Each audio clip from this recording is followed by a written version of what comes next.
सावरिया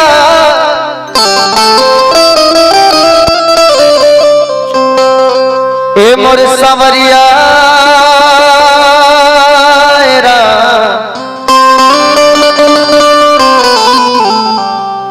सावरिया रे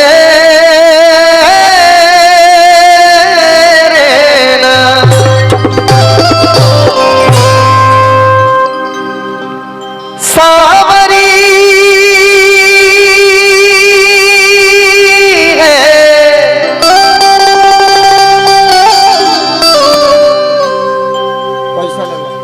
वक्रतुंड महारे काया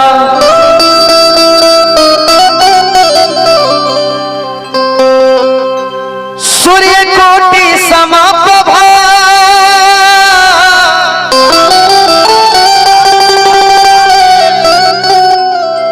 निर्विघ्नं कुरु मे देव सर्वकार्येषु सर्वदा।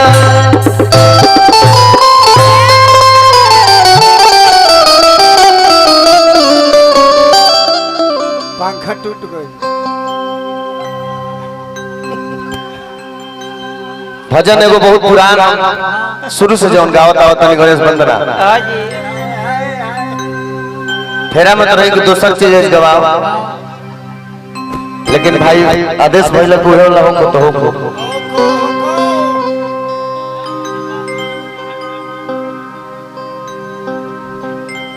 गणेश वंदना ऐसे जरूरी है।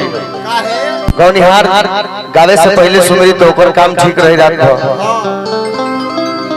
हमार सुमिरल का जे बजावता ओकर आशीर्वाद मिलिए जे, लेकिन जे सुनी ओकरो जीवन संकट में आज कोनो ग्रह नक्षत्र होई तो वो आज खातिर शांत हो जाए, ओकर असर काले होई चाहे 2 दिन बादे हो।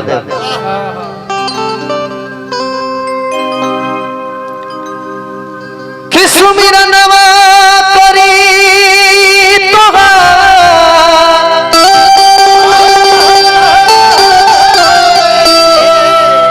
सुमिरनवा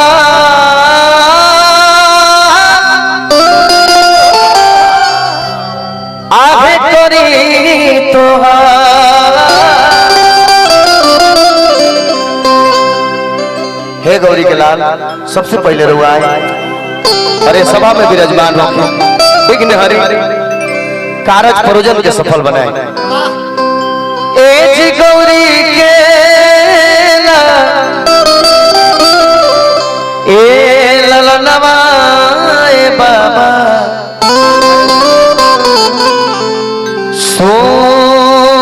सुमिरनवा करी तोहार। ए तो गौरी केला ललनवा ए बाबा सुमिरनवा करी तोहार।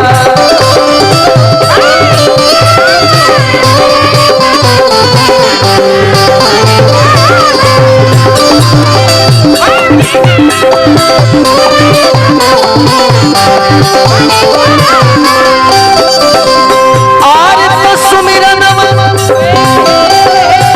करी तोहार। सुमिरनवा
देखिए मलिकार हर गौनिहार के अपन अपन तरीका बा गावे के बजावे के कोनो शब्द के कहे के सकले समाज जुटल बा हमार परिवार जुटल बा एगो बात हर जगह रखीला बताइला एहू जगह ही बात आप सबके बीच रख रहल बा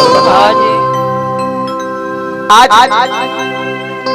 दादाजी के पुण्यतिथि में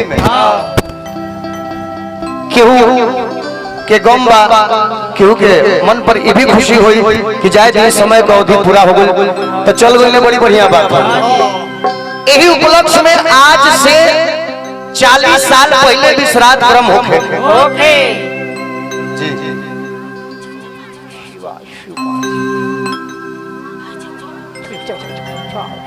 नक्ता दियर संतोष कुमार यादव धर्मेंद्र भाई भैया कोरस के उठाओ रावा के गाना मोआ हो उठाओ भैया।